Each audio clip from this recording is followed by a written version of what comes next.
All right. So with that, here's what I want to do. I want to introduce, I want to share a few words to introduce and kick off our 21 days of prayer and fasting. Okay? So if you're new to our community, again, welcome. We're so glad that you're here. One of our annual traditions is that we start the new year in January with an intentional period of prayer and fasting. And I know oftentimes January is a year where we make New Year's resolutions. Where are my New Year's resolution folks at? Anybody like to do that in January?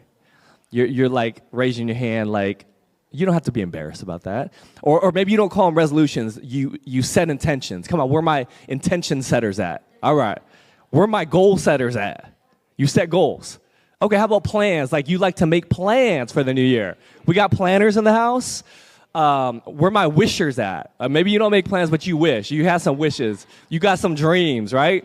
Dreams for 2026. All those I think are beautiful and great and wonderful. What we want to do is at the start of the year to say, well, what would it look like to bring God into the mix of all of that? And part of the way that we do that is by entering into a time of prayer and fasting, which officially begins tomorrow. Okay, so and some of you are confused because you're like, we just started our 20 days of prayer and fasting, but we're eating today. We're eating today because it's your last meal for 21 days, all right? Which is why we went all out on Oscar made us homemade pancakes, by the way. So now, let me just say this quickly. If you're new to prayer and fasting, there's nothing magical about 21 days. We kind of modeled it after this character in the Bible named Daniel who prayed and fasted for 21 days. You can pray for longer. Jesus obviously spent how many days? 40 days in the wilderness, praying and fasting. That's too long for me, so we're not going 40 days, all right? We'll wait for Lent and 40 days of Lent to do that. But we're doing it for 21 days. So it starts tomorrow, and then we're going to conclude. We're going to break our fast, and I'll talk a little bit more about this in just a moment, how kind of the format of it. But we'll conclude on the last Sunday of January, which is, I believe, January 25th. So we'll be together on January 25th, and we're going to eat again. Some of you, if you're new to our church, you're like, why does this church eat so much? We just like to eat a lot, okay? So we're going to eat together. We're going to break our fast with some break fast, and we'll have some reflection and conversation. So that's the journey.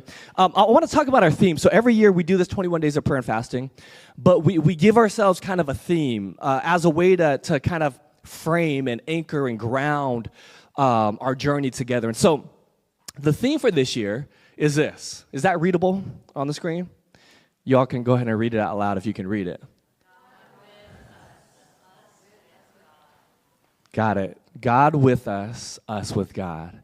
Did you notice it's the same words, just flipped opposite? Okay, I was trying to be creative, all right? God with us with God. Let me tell you the inspiration really quick of where this came from. I was struck, if you were following with us in our Advent journey, in our Advent devotional that many of you took home, there was a phrase, I think, 2 Advent readings ago, which was this. And it started one of the Advent readings with this phrase, and it's kind of stuck with me. And it was this line. It said, Christmas is not a conclusion, it's a beginning.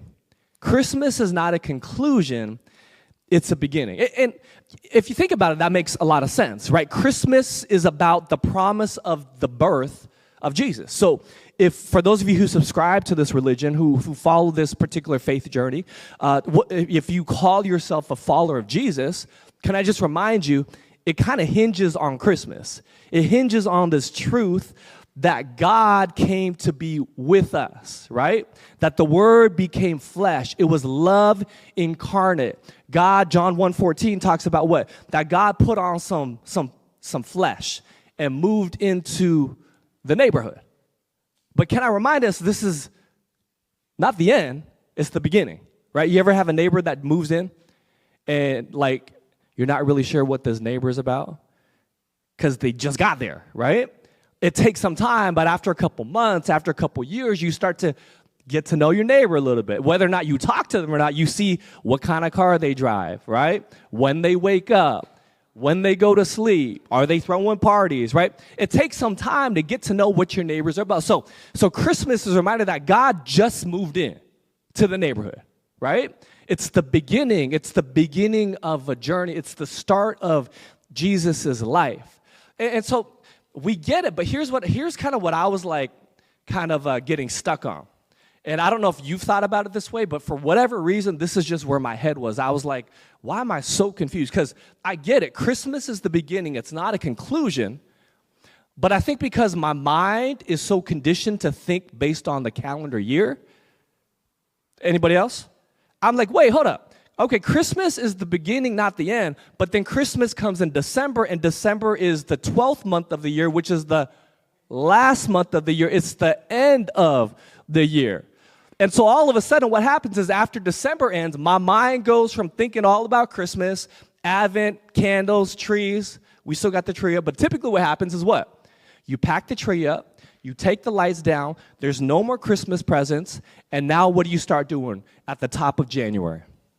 You start thinking about the new year and all your resolutions and all your dreams and all your aspirations. And before we know it, we start thinking and planning and visioning for the new year without having any concept of what we just reflected on and talked about for 4 weeks in December.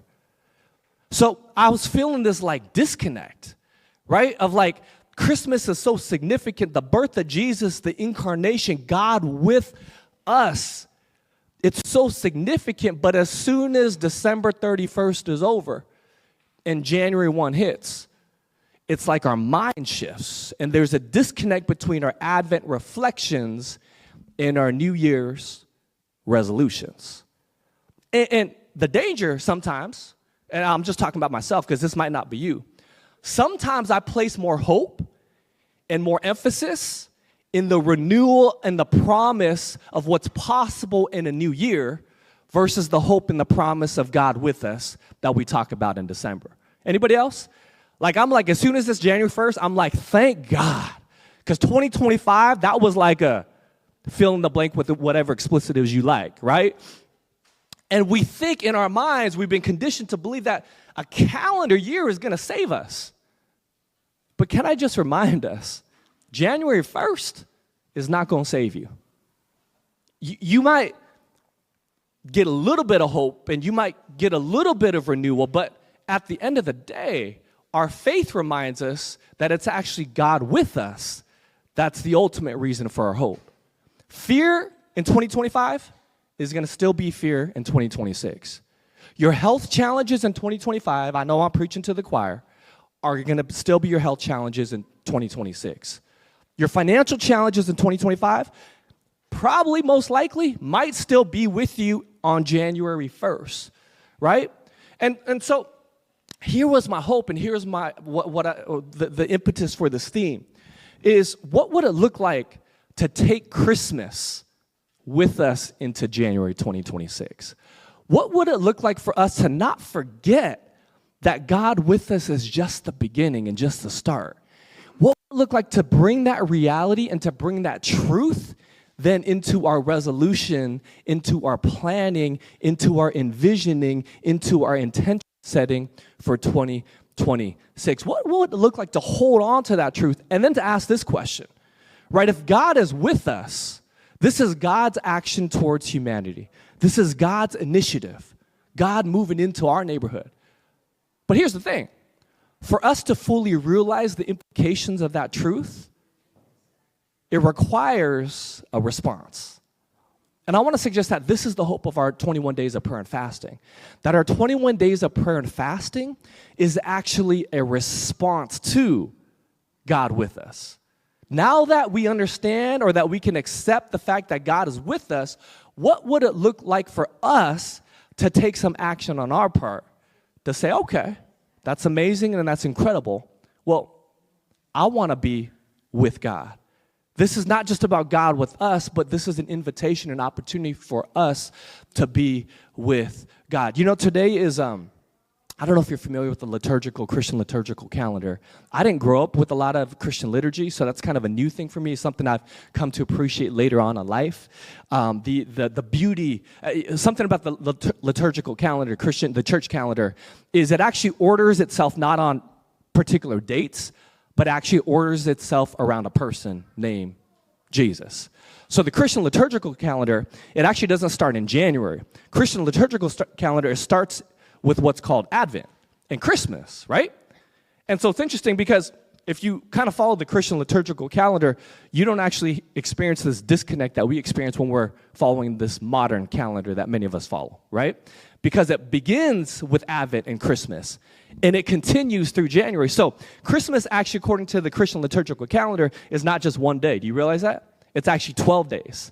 It's 12 days of Christmas. It concludes on January 5th, so it carries us into the new year. And on January 6th, it's called Epiphany Sunday. Anybody know what I'm talking about? Somebody say Epiphany. Epiphany literally it means in the Greek, it's a manifestation. It's the revelation. So Epiphany Sunday, or the Feast of the Epiphany, it's a celebration to acknowledge not just the promise that God is coming to be with us, but that God has shown up. That 2,000 years ago, God showed up in the person named Jesus. And so Epiphany Sunday is the acknowledgement of actually God now with us. It's a movement from promise to practice. And so what I love about Epiphany Sunday is one of the core verses or passages that is oftentimes preached on Epiphany Sunday is it comes out of Matthew chapter. You want to go there real quick? Should we do it? Let's look at it really quick. All right. Go with me. I told you I wasn't going to preach a sermon. All right. Matthew chapter 2. Go with me to Matthew chapter 2 really quick. It's the story of the Magi. And so it's interesting, right? Because so most churches in the West who follow the liturgical calendar, they don't have church on January 6th because that could be like a Monday, Tuesday, Wednesday, Thursday. What they do is they call Epiphany Sunday the closest Sunday to January 6th, which makes typically the first Sunday of January Epiphany Sunday. So according to the church calendar, today is Epiphany Sunday, which means Christians and churches all around the world are acknowledging and celebrating that today. And oftentimes they'll read from a couple different passages, but one of the passages that they'll read from is the story that comes out of Matthew chapter 2, which is the story of the Magi who visit Jesus. And some of your translations say them wise men. We actually don't even know if they're men. In fact, most likely they're probably women and men. Some people call them like the three kings. So I think magi is just a better term. Let me just read it for us, and then I just want to connect a few things from this as it pertains to our 21 days of prayer and fasting journey, and then we'll talk about kind of how it works. It says this: after Jesus was born in Bethlehem in Judea. So, did you catch that?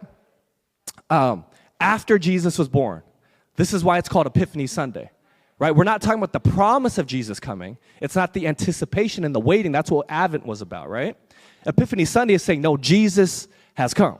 Jesus is here. So now Jesus has been born in the flesh, moved into the neighborhood in Bethlehem in Judea during the time of King Herod. So again, remember all the things we talked about during Advent? The time of King Herod, a time of fear, a time of anxiety, a time of uncertainty. That's still in existence even after Jesus is born. But nonetheless, Magi from the east came to Jerusalem and asked, where is the one who has been born King of the Jews? We saw his star when it rose and have come to worship him. When King Herod heard this, he was disturbed, and all Jerusalem with him. When he had called together all the people's chief priests and teachers of the law, he asked them where the Messiah was to be born. In Bethlehem in Judea, they replied, for this is what the prophet has written. But you, Bethlehem, in the land of Judah, are by no means least among the rulers of Judah, for out of you will come a ruler who will shepherd my people Israel. Then Herod called the Magi secretly and found out from them the exact time the star had appeared. He sent them to Bethlehem and said, go and search carefully for the child. As soon as you find him, report to me so that I too may go and worship him. Now, Herod's lying, right? He doesn't really want to worship Jesus. Herod's intimidated because the announcement of another king. And so Herod actually feels threatened. So he's like, I got to find out, and I'm going to go worship him. But really, we know that Herod has ulterior motives. Verse 9 says this: after they had heard the king, they went on their way, and the star they had seen when it rose went ahead of them until it stopped over the place where the child was.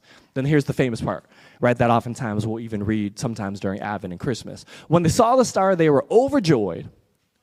On coming to the house, they saw the child with his mother Mary, and they bowed down and they worshiped him. And then they opened their treasures and presented him with gifts of gold, frankincense, and myrrh. And having been warned, verse 12, we'll conclude here. And having been warned in a dream not to go back to Herod, they returned to their country by another route. Now, there's all kinds of things that we could talk about in this passage, but what I really want to just show us is how this communicates this truth, this idea that what Epiphany is talking about, it's marking a movement from promise to practice. What does it look like to receive this truth that God is with us? Because that's really the intention and the hope of these 21 days, right? Is we're acknowledging now that God is with us, right? But what do we see? Well, one, we see that God is with us in the flesh. So Epiphany Sunday reminds us, it starts to reveal to us what it actually looks like for God to be with us in the flesh, tangibly, presently, right? And sometimes there's a lot of things going on, and so we miss it. And so I think here's what we see. This is a story about the Magi who become aware of God's presence. Right? It's interesting because Jesus shows up, but who is aware that Jesus shows up? It's actually not the religious leaders in the palace. It's not the spiritual folk. It's the Magi. Do you know who the Magi are? The Magi were astrologers. They were people of a different faith, y'all. These were sinners. They weren't just Gentiles. These were people who Jews had already declared and determined were not deserving of salvation. But yet, who discovers Jesus first? The Magi. Can I just remind us that the ways in which God shows up and the ways in which God manifests, reveals, is oftentimes outside of what we would expect. And so I just want to encourage us as we enter into these 21 days of prayer and fasting. Some of you are like, I don't know if I'm spiritual enough to fast and pray. I've never done it before. Can I just encourage you? If the Magi noticed and experienced and saw Jesus first, then I think there's a good chance that you can discover Jesus for yourself. Right? So I love this, right? It's what we're embarking on all these 21 days is we're not praying and fasting to get God to get closer to us. That's not the goal. So your fasting is not to show off to God, to say to God, look how holy I am, God, because I'm willing to give up food for 21 days because I want you so bad. I want you to show up. What the story of the Magi shows us on Epiphany Sunday is God has already showed up. God has already drawn near. So your praying and your fasting is not to try to get God to come closer. All it's simply trying to do is to create space for you and I to become more aware that God is already here. Right? So this is what we see. It's an awareness of God with us. And then what? It's a response. You notice, right? Magi goes to the religious leaders. It's like, hey, this Jesus arrived and showed up in a star. By the way, this is also just a reminder, by the way, that we can experience and see God in a lot of different things. So you don't have to just come to church on a Sunday to experience God. You don't have to just pray to experience that. It's not even about fasting, right? What it is about learning to see and to understand that God is everywhere. And if we have the eyes and the attention to discover, we can actually realize and see that God is actually closer than we think, even in the stars, even in nature, even in the people around us, right? So they come, they're like, we see the star, we think Jesus is here. The religious leaders, it's interesting because the Magi don't know how to find Jesus, so they go to the religious leaders for help. And here's what's so interesting about the story. The religious leaders tell the Magi exactly where Jesus is. Did you notice it? They tell them exactly where Jesus is. But yet, who goes and sees Jesus? The Magi. As if to say, it's not about what you know, but it's about how you respond. Remember, Epiphany Sunday, the connection between Christmas and January, God with us, is about what does it mean for us then to be with God. So God could be with us, but if you don't have the awareness of it, you won't encounter, you won't experience. But here's the other thing of why we're praying and fasting for 21 days. This is simply for us to say, I actually want to put the promise into practice, and I am actually, with my own agency, with my own ability, I'm going to do these things. I'm going to pray. I'm going to fast. I'm going to open myself up to experience more of God, and it's action on your part. It's a response. So if you and I want to actually be close to God, I just need to remind us, God has already done God's part. The rest is up to you and I. It's our part now to reciprocate. It's our part now to respond. And like the Magi, to say, I'm willing to walk a few extra 1,000 miles to go find this Jesus. I'm willing. I know it's hard. I'm willing to give up some social media. I'm willing to give up some watching some TV. I'm willing to give up eating my cereal or whatever it is, right? I'm willing to give some of this up. I know it feels a little costly and hard to pray for 5 minutes a day, but I'm willing to do some of this if that means that I might actually, just like the Magi, get to encounter Jesus, right? So we see it's an awareness, it's a response, and then here's the thing at the end of the day. It's about transformation. The story of the Magi reminds us that they go and they worship Jesus, but the story doesn't end with them worshiping Jesus. What happens is they get a revelation, and in that revelation, they realize that, oh, King Herod was an evil man. King Herod was threatened.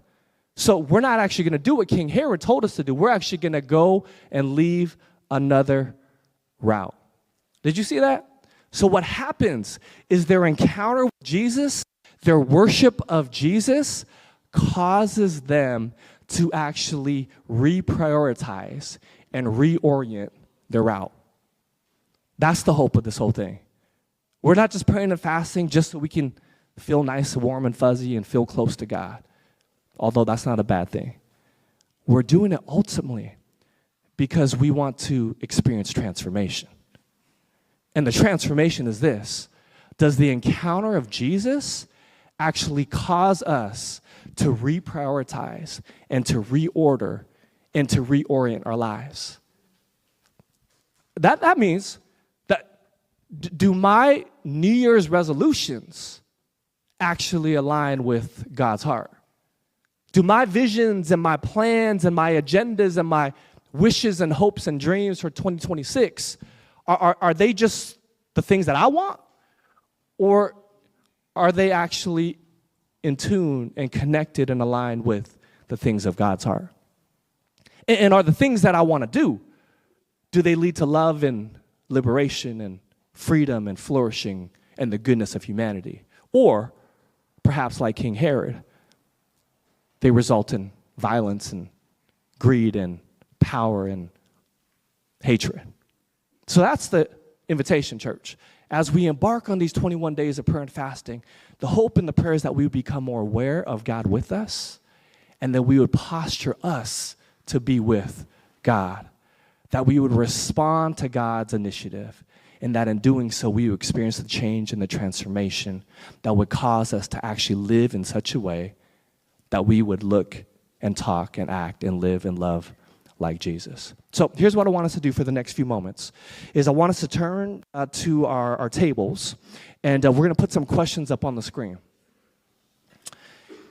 And it's this. I want you just to begin to reflect on this. And again, you don't have to make any decisions today because we start tomorrow.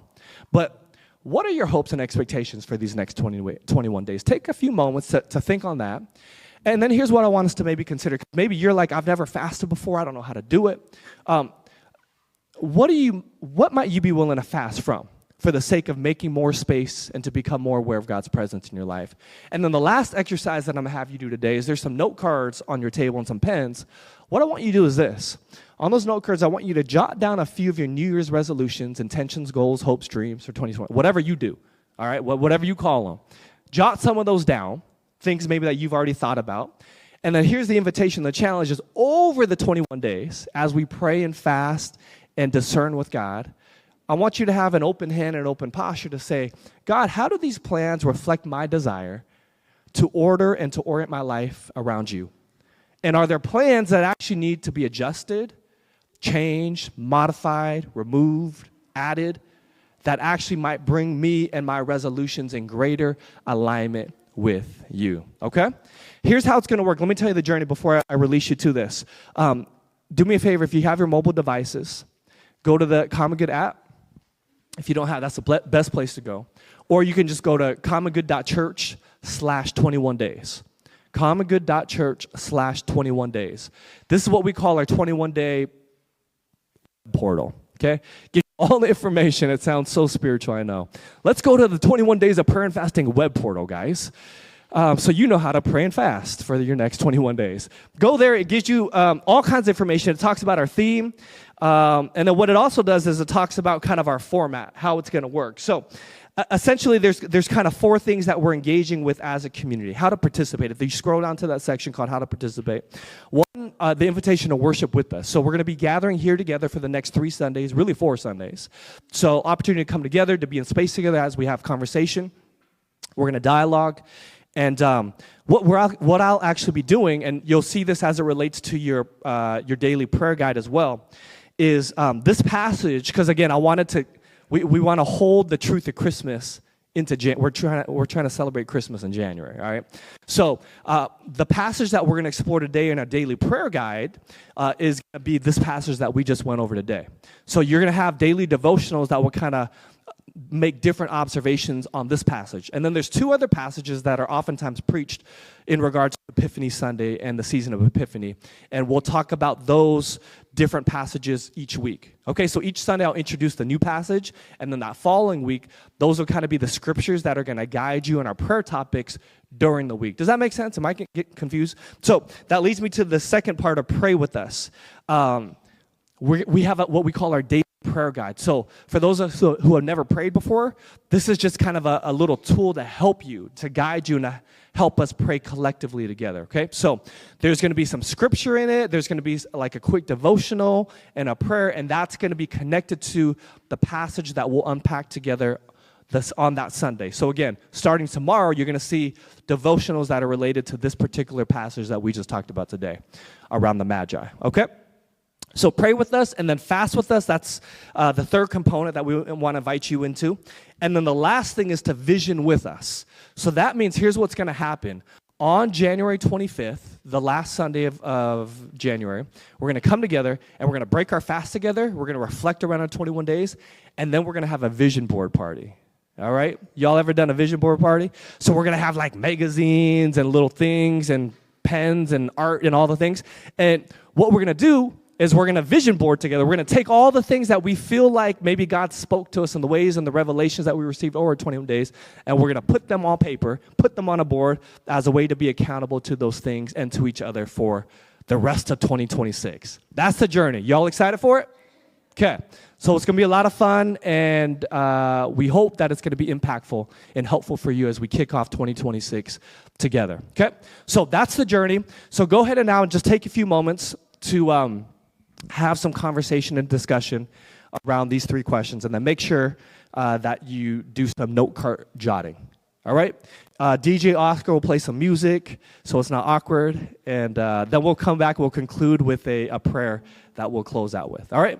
Okay, go. Have some great conversation.